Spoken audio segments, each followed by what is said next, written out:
everyone, and welcome to day two of Triumph 2.0, India's biggest diversity and inclusion event. Monster India aims to use Triumph as a platform to find the right people for the right jobs and top companies with great talent.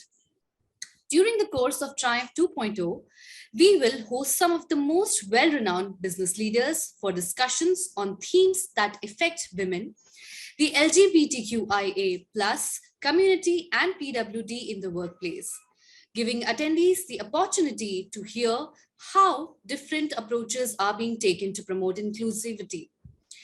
We have collaborated with some of the top companies in the country, looking to hire the best minds from diverse backgrounds and promote inclusivity in the workplace.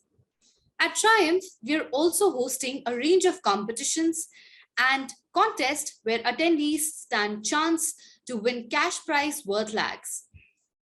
Considering how invaluable your background and experiences are, and we already know that this would be the perfect place for you to find an organization whose ideas match yours. I am your host for the day, Anchal Jaiswal, part of the Human Resource Department at Monster.com.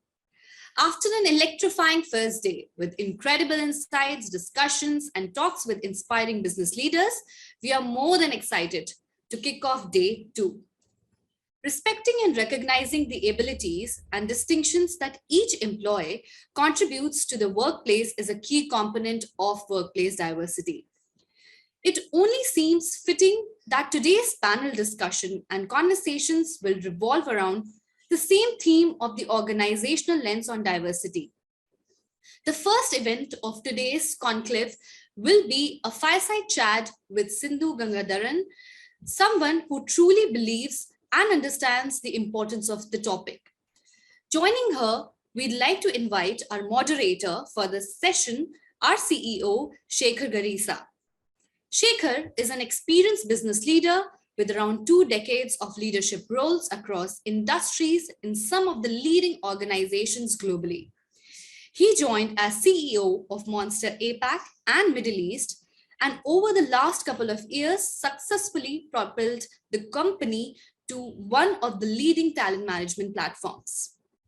Under his leadership, Monster has grown multifold and has been able to attract the interest of some of India's best known investors.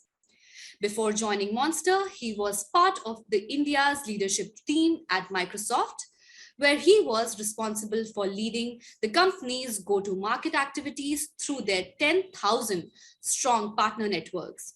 Sekhar started his professional journey with P&G, working extensively on go-to-market initiatives that expanded P&G's distribution's reach. He subsequently worked at McKinsey, where he advised some of the leading corporates on strategy and execution. As an entrepreneur, he founded Sports 365, India's first sports specialty business, along with some of India's sporting icons, making it category leader within a short time. He is an active investor and mentor for many startups. He holds an engineering degree from NIT Warangal and a management degree from IIM Lucknow. Good afternoon, everyone. Less than 30% of engineering students and around 30% of employees in technology workforce are women. Clearly not enough. But we're fortunate to have amongst us some outstanding women leaders in engineering and technology who've been trailblazers for years and have been inspiration to millions of women around the world. One such pioneering and defiant woman in tech is Sindhu Gangadharan, Managing Director of SAP Labs India, who is the first woman to head the German giant in India. Sindhu is one of the leading voices in the world of technology. She's widely regarded as a technology humanist, a title she earned for her deep-rooted belief in technology and for leveraging tech solutions for the benefit of society at large. During her 22 years at SAP, Sindhu rose through the ranks and navigated several strategic and leadership roles to become the first woman to lead SAP Labs in India, a place interested as a young software developer.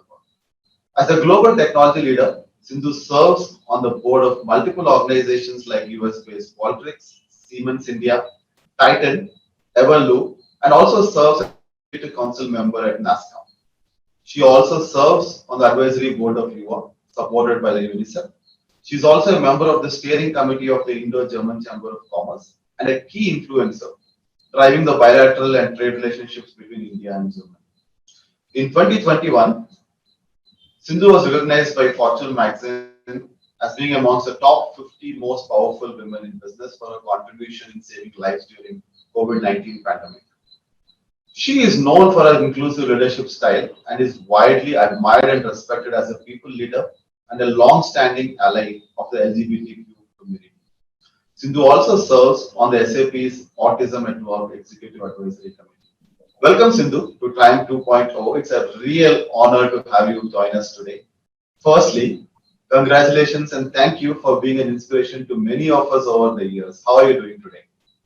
Thank you, Sekhar. It's great to be here as part of Triumph 2.0.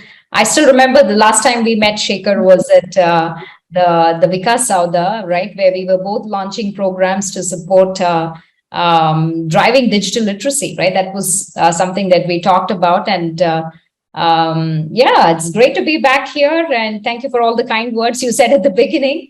Always an exciting topic for me to talk about. So happy to be here together with you.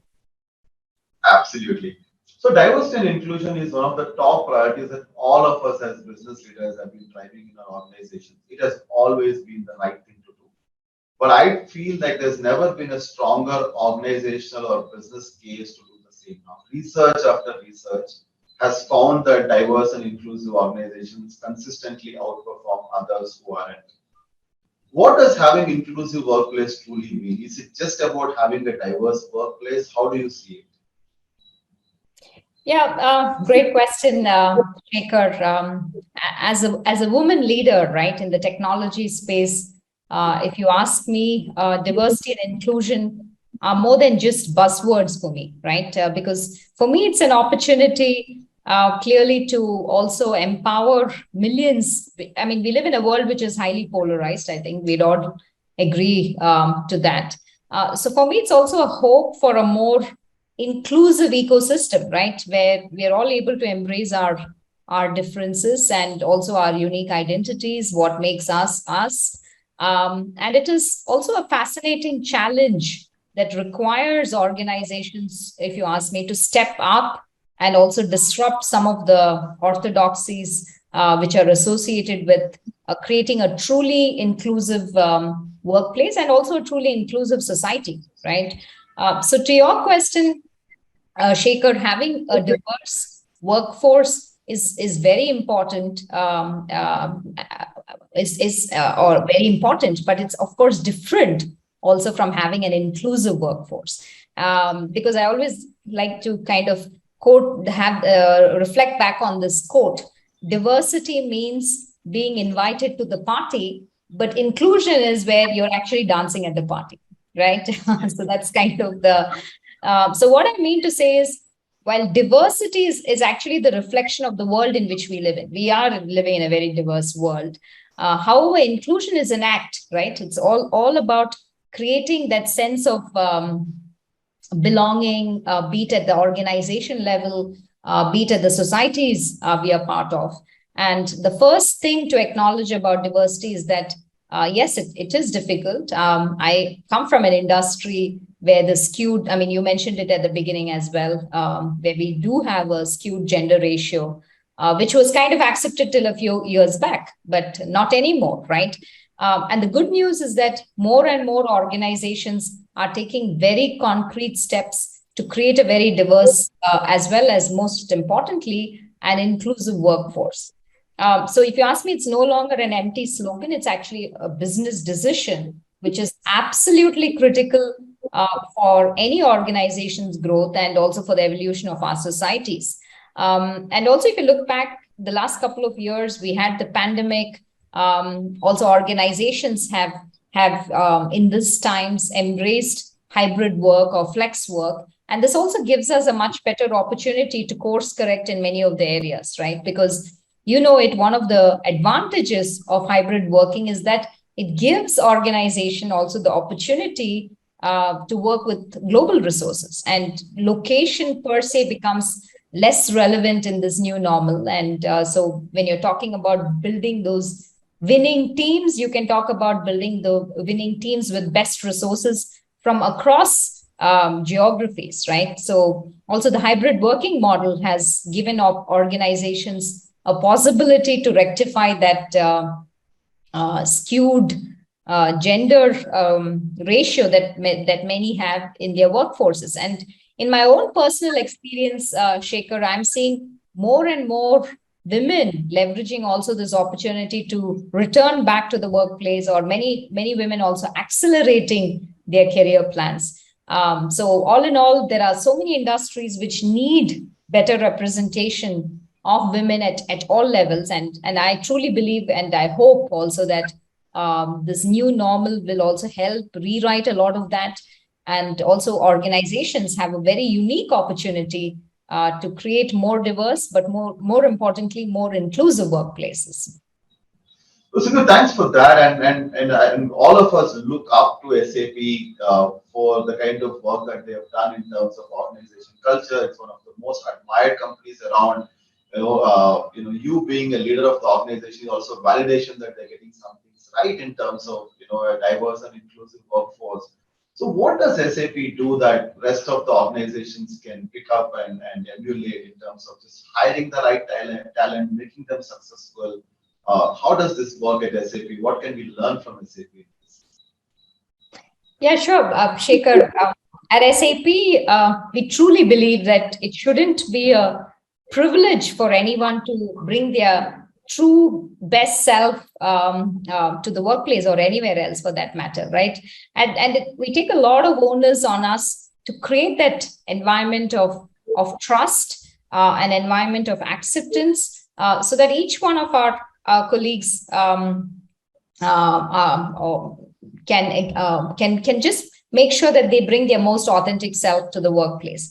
And like I mentioned before, right, the first thing to acknowledge about diversity and inclusion is that, yes, it is difficult, but it's not impossible, right? And what we have seen over the years is that many of these charters that organizations create, okay, that's the D&I initiative, is because it's not just about asking people to do certain things, right? Because they've been told to do it.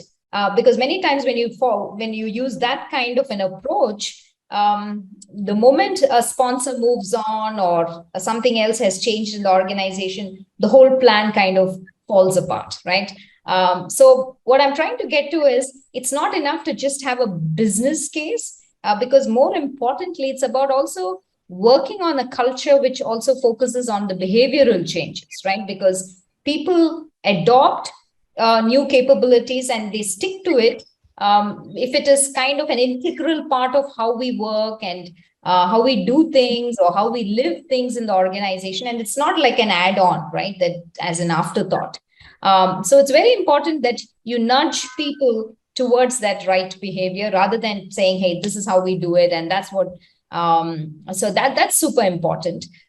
So the onus is really on us as responsible organizations to also empower colleagues, set them up for success, irrespective of what backgrounds they might have, right? And so it's super important to, again, create that right environment for people to feel encouraged, motivated every single day at work, and also get that necessary guidance to deliver at their best. And so when we talk about creating the right environment, of course, it translates into a lot of things, right? Like, for example, pay equity. It translates into flexible work options. It translates into equal opportunities. It's also about leadership development, mentoring, many things, right? So it's it's great to see organizations like SAP, but many others take that significant steps in this regard and also help bridge the gap, because we all said, we acknowledge the fact that D&I is such a critical topic. And so putting that conscious efforts to create a truly inclusive workplace for a very diverse workforce, of course, becomes super important. And just last year, to talk from an SAP perspective, our efforts were also recognized in the area of diversity and inclusion by Harvard Business School, right? And our D&I practices are now part of the academic curriculum in the form of a case study at Harvard. So something that we are very, very proud of. Also, aspects like gender intelligence at SAP is one of the key pillars of our D&I charter, right? Because over the years, along with setting targets, like, for example, hiring more women into the organization, we've also invested in understanding what is those very unique needs and challenges that that segment of our workforce has, and also design programs and initiatives to also support them and create a work environment where women can thrive, right?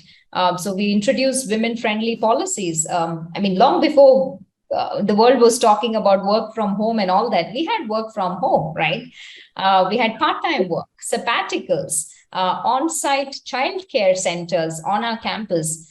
So it's really a combination of that culture, but also a combination of inclusive policies, benefits, which is clearly behind our commitment to accelerate support and help women thrive by providing those very customized development opportunities at different phases of their journey at SAP, right? Or if you look at how we are trying to reshape notions of employment possibilities for individuals in the autism spectrum, because we believe that there are no designated jobs for people with autism.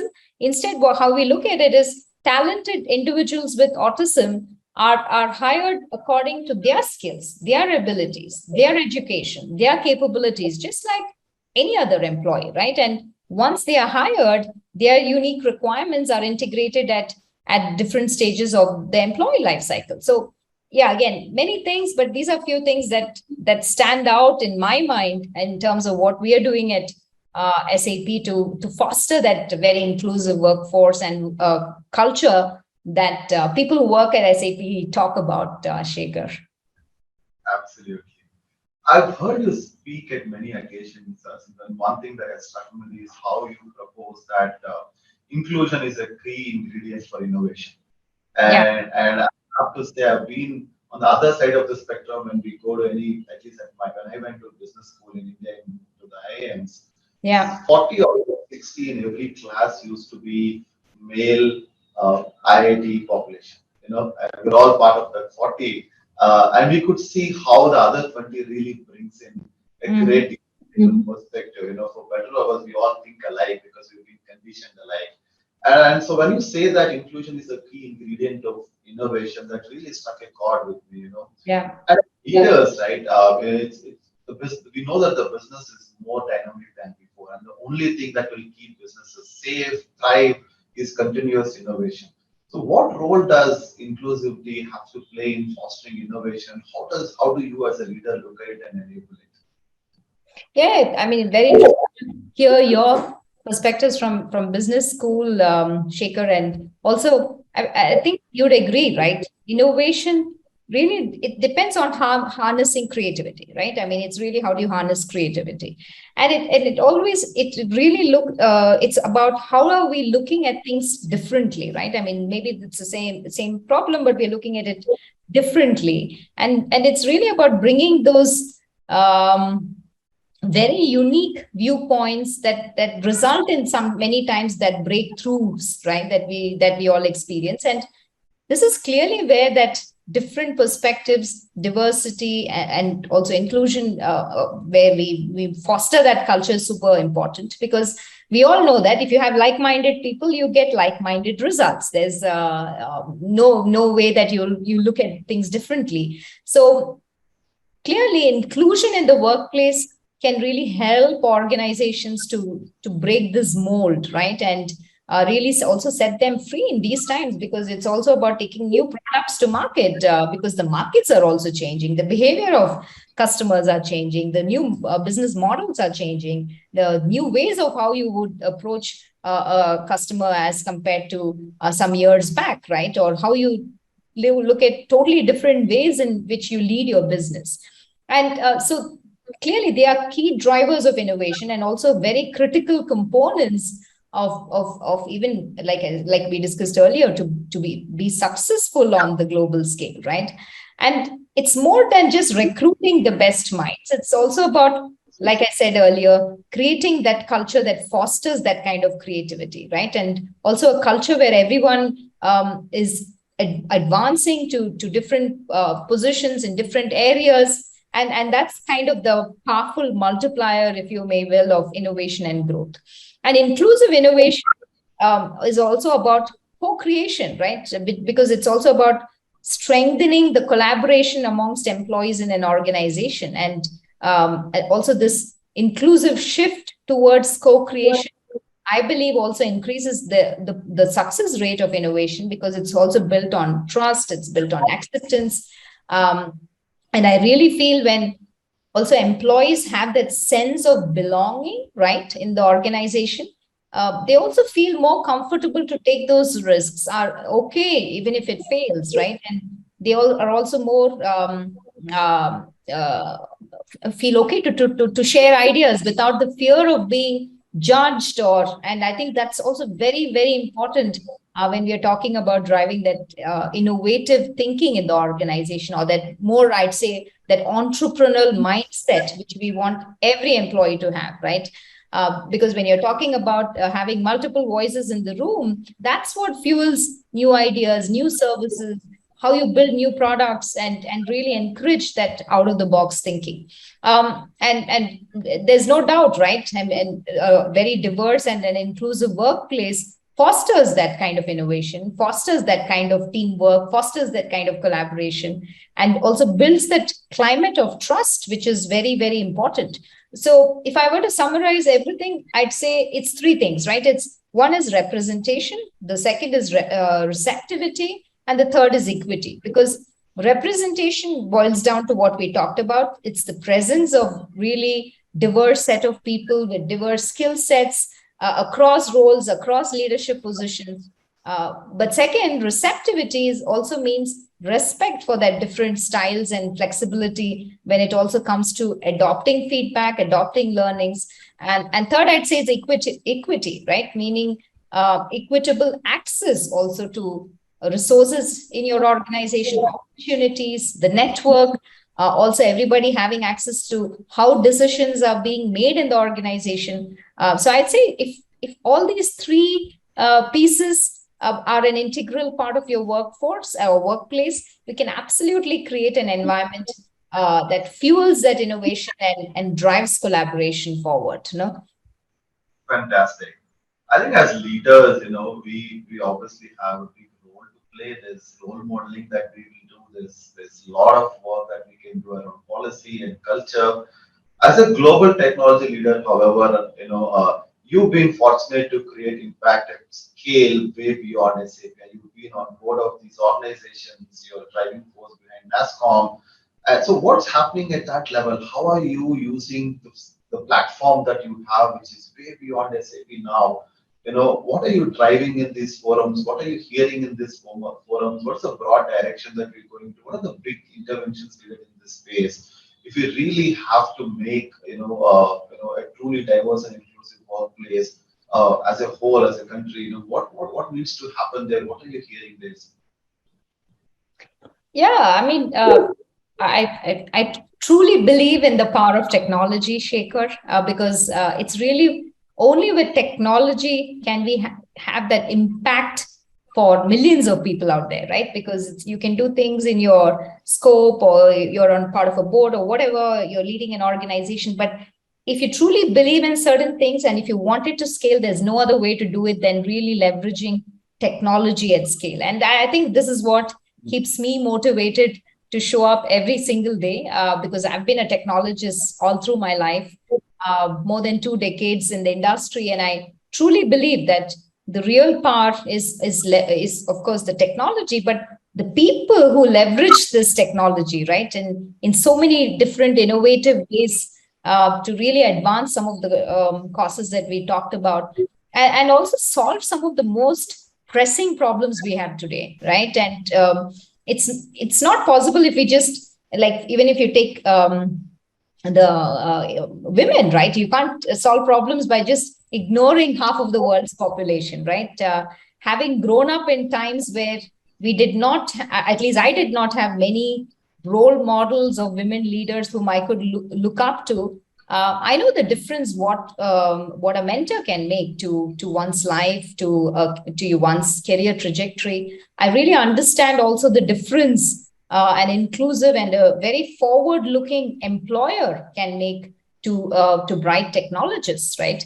And which is also why in my role, be it as part of the NASSCOM Executive Council or any other areas that I'm very grateful to contribute into, we're very much trying to also attract and retain more women in the Indian technology space, right? And yes, we've come a very long way. It's also very exciting to see also industry bodies. You mentioned NASSCOM, and so many organizations really walking the talk today. We have so many great women role models in technology, in leadership roles. But honestly, there's a lot more to be done, right? And so we cannot just rest and say that, okay, now it's all done. The message is loud and clear and also sets the tone for the industry as well, and for many organizations to follow suit. And I can only say from the conversations that I'm part of, it's a big topic still, right? And it's right on top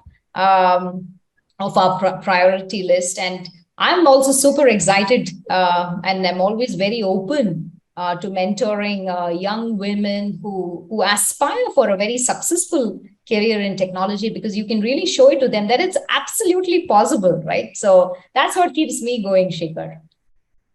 Fantastic. I think as part of Triumph, while we're having these conversations and many more leaders will come and speak, what I'm always excited about is we have this hackathon which will unearth India's best women coder. Last time, tens of thousands of women coders participated.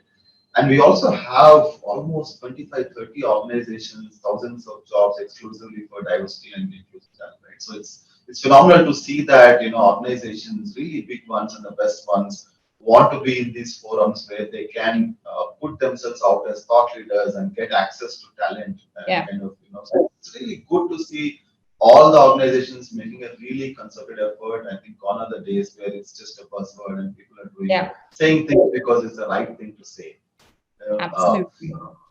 Just switching lanes a bit, and I firmly believe that we are all a collection of experiences that we've gone through in our lives. So just help our viewers understand you as a person.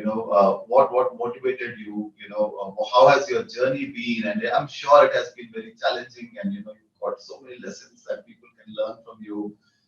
How did this whole journey come about? What has gone very well? What are some of the challenges you face? And I'm sure there are tens of thousands of women who want to know from you. If you were speaking to a much younger Sindhu now, what would you tell her? What has changed from that time to this time? I would love to know how your journey has been, to the top. Yeah, I mean, if I just look back, Sekhar, the influences that has kind of shaped my mindset, right? This was already set, I think, to a great extent already while growing up by my parents. A lot of those influences, it's also on the mindset that you have, right? You get into a conversation, are you already bringing those filters into the conversation? And I know growing up, I didn't realize that I was already very privileged to have very strong boundary conditions in which I grew up, right? Where everything was, the possibility was just what I wanted to go after. So there was nothing seen through the filter of,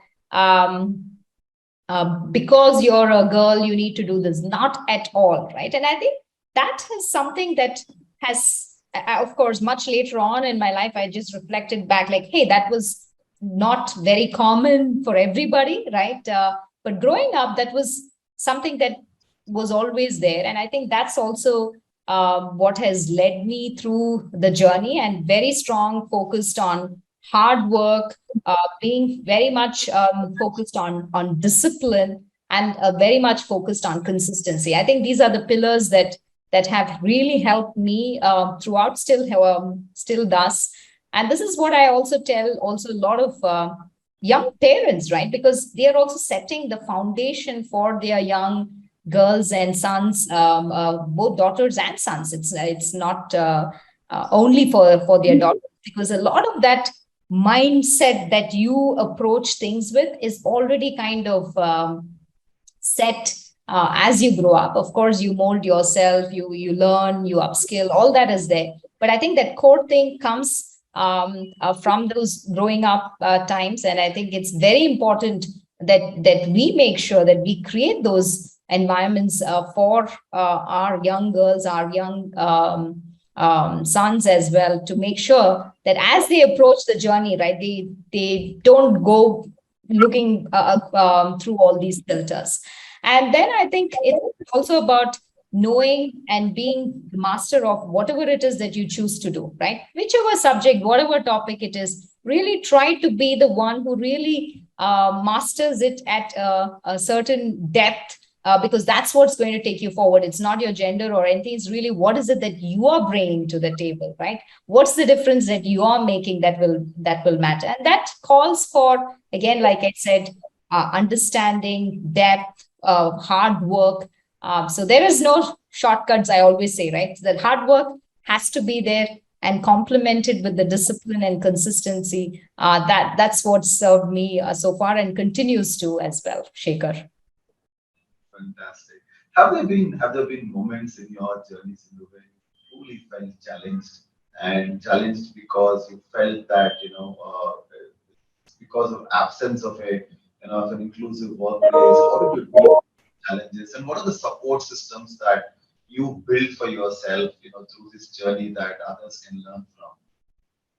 Yeah, of course. I think if somebody were to tell you that the everything was challenge free, possibly that's not true, right? And it's the same for me. Of course, there's been challenges all through, right? Many times, and the main thing again goes back to how are you looking at these challenges, through what lenses, right? Many times it's also about detaching, like, hey, if you know what you're capable of, then I mean these are minor things that happen along the way, and how do you not let that kind of set precedence, right?